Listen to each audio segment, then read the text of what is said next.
Hi guys, welcome back to our channel. நம்ம புதுசாக ஒரு கேம் ப்ளே தான் பார்க்க போகிறோம். அதுக்கு பேர் என்ன? பிராங்கர்டஸ் 3D. வாங்க ஃபஸ்ட்டு லெவல் 1 வீடியோக்குள்ளே போயிடலாம். இப்போ என்னென்னா இங்கே தூங்கிட்டு இருக்காங்க. நம்ம எந்திரிக்க வைக்கிறதுக்கு நம்ம ஹார்ன் வச்சிடலாம் கைஸ். கம் வச்சோம்னா கிளாக்கு மேலே ஒட்டிட்டு குதிரை விட்டால் கீழே விழுந்துடும்ல. அதனால் நம்ம ஹார்னை வச்சு விட்டுட்டோம். ஆனால் அவங்க எந்திரிச்சிட்டாங்க. அடுத்து நம்ம சேனலை புதுசாக லைக் சப்ஸ்கிரைப் மறக்காமல் பண்ணிட்டு வந்துட்டுருங்க. இப்போ என்னென்னா சேவிங்க்குன்னு நுர மட்டும் தான் வருங்க. ஹாட் சார்ஜ்னா வாயில் பற்றிக்கும். அதனால் நம்ம ஹாட் சார்ஜ் ஊற்றி விட்டுறலாம். என்ன ஆகுதுன்னு வெயிட் பண்ணி பாருங்கள் கேஸ். மறக்காமல் லைக் சப்ஸ்கிரைப் மறக்காமல் பண்ணி விட்ருங்க கேஸ். அப்போ தான் எனக்கு ஒரு மோட்டிவேஷன் இருக்கும் அடுத்தடுத்த வீடியோ போகிறேன். இந்த கேம் ப்ளே பிடிச்சிருந்தா அடுத்த கமெண்ட் பண்ணுங்கள். ப்ரோ நல்லாயிருக்கு, இன்னொரு பாட்டு வேணும் அப்படின்னு போடுங்க கேஸ். நான் போடுறேன். இப்போ அவங்க வாய் காக்குறதுனால நம்ம தண்ணி குடிக்க வராங்க. நம்ம இன்னும் வாய் எறியதுக்காக வினிகர் ஊற்றி விட்டுறலாம் வேண்டி தான்.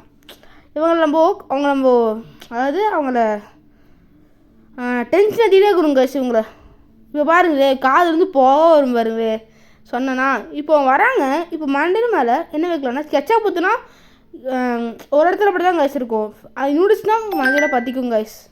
எஸ், நான் சொன்ன மாதிரி நடந்துடுச்சு. இப்போ என்னென்னா பாத்ரூம் குளிக்க வராங்க. அப்போ நம்ம ப்ளீச்சிங் பண்ண கலர் தான் மாறும். அப்போ நம்ம ப்ளீச்சிங் பவுடர் யூஸ் போட்டுடலாம். அப்போ தான் முடியே இருக்காது. ஓகே கைஸ், இந்த கேம் பிளேயோட இன்னொரு பாட்டு என்ன மறக்க கமெண்ட் பண்ணுங்க கைஸ். ஓகே, இப்போ நம்ம குளிச்சிட்டு இருக்காங்க, மொட்டையிட்டாங்க, இப்போ சிரிப்பாக வருது இல்லை கைஸ். ஓகே, இந்த கேம் இதோட ஸ்டாப்.